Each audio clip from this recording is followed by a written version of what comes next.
छोटे से गांव सूरजपुर में अर्जुन और उसके पिता महेश रहते थे। उनका जीवन बेहद कठिन था। खेत में हर साल फसल में नुकसान होता और घर का गुजारा मुश्किल से चलता।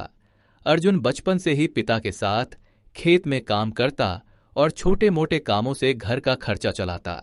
अर्जुन हर सुबह सूरज की पहली किरण के साथ उठता और खेत की मिट्टी में काम करता।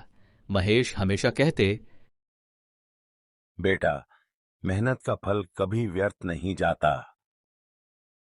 पिताजी, इस साल तो फसल बहुत अच्छी है, अर्जुन उत्साह से बोला। लेकिन इसी खुशी के बीच अचानक काले बादल घिर आए। तेज बारिश और बिजली ने खेत को डरा दिया। अर्जुन और महेश अपने खेत की ओर दौड़े। हे भगवान, हमारी सारी मेहनत पानी में बह जाएगी।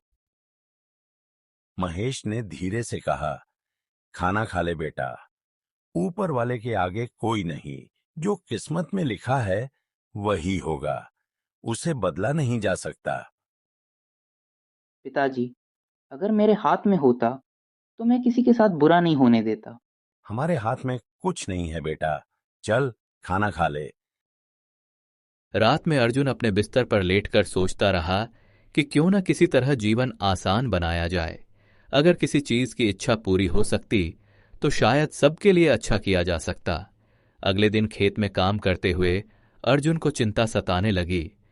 कितना कठिन है यह जीवन पिताजी। हर साल मेहनत करना, फिर भी जो चाहिए वह नहीं मिलता। महेश ने उसे समझाया, बेटा, यह दुनिया मेहनत और संयम की है। कभी कभी कठिनाई हमें मजबूत बनाती है। लेकिन अर्जुन का मन बेचैन था। उसे विश्वास था कि अगर मन की शक्ति हो तो किसी की किस्मत बदली जा सकती है। एक दिन खेत जाते समय अर्जुन को एक साधु बाबा मिले जो गुरुवनों के किनारे बड़े पेड़ के नीचे बैठे थे। उनकी आंखों में गहरी शांति और अनुभव झलक रहा था। बेटा, कहीं से पानी ला सकते हो? मेरी गला बहुत प्यासा है। अर्जुन ने तुरंत पानी लाकर बाबा को पिलाया। बाबा संतुष्ट होकर मुस्कुराए। तुमने एक संत के प्राण बचाए, तुम्हारी हर मनोकामना पूरी हो, बाबा बोले।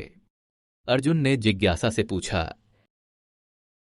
बाबा, आप तो इतने अच्छे कर्म करते हैं, फिर भी कभी कभी दुख क्यों होता है? बाबा ने शांत स्वर में उत्तर दिया, जिसका जो लिखा है वही उसके साथ होता है। जीवन की हर घटना के पीछे उद्देश्य होता है। हर खुशी और गम हमें कुछ सिखाने आता है। रास्ते में अर्जुन को एक खाली कागज और जादुई पेंसिल मिली। पेंसिल चमक रही थी। अर्जुन उसे उठाता है और सोचता है, क्यों न मैं इस पर अपनी मनोकामना लिखूं। रात को अर्जुन पेंसिल से कागज पर खाने पीने की चीजें लिखता है। लड्डू, जलेबी, गुलाब जामुन, पूरी, मटर पनीर, पुलाव, रसमलाई, सब कुछ। अगली सुबह अर्जुन का परिवार हैरान रह जाता है। घर में वह सब कुछ मौजूद था। खेत में बीज भी खुद ब खुद बुवाई हो गए थे। पिताजी, ये कैसे हुआ? बेटा, यह किसी भले इंसान की मदद हो सकती है, महेश ने कहा। अर्जुन समझ गया कि यह पेंसिल कोई साधारण पेंसिल नहीं थी। यह उसकी किस्मत बदलने वाली पेंसिल थी।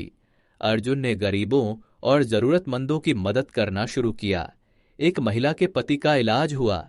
गरीब बच्चों को स्कूल में दाखिला मिला। भूखे लोगों को खाना और कपड़े मिले। धीरे धीरे आस पड़ोस के लोग लालची बनने लगे। अर्जुन ने देखा कि पैसा और संपत्ति लोगों को बदल रहे थे। उनके स्वभाव में अहंकार और लालच बढ़ गया। अर्जुन का मित्र नीलांबर भी पहले के समान नहीं रहा। वह अब पैसे के पीछे भागने लगा और दोस्ती में भरोसा टूट गया। पिताजी, देखो, जो मेहनत से नहीं कमाया वही लोगों को अहंकारी बनाता है। बेटा, यही दुनिया का सच है।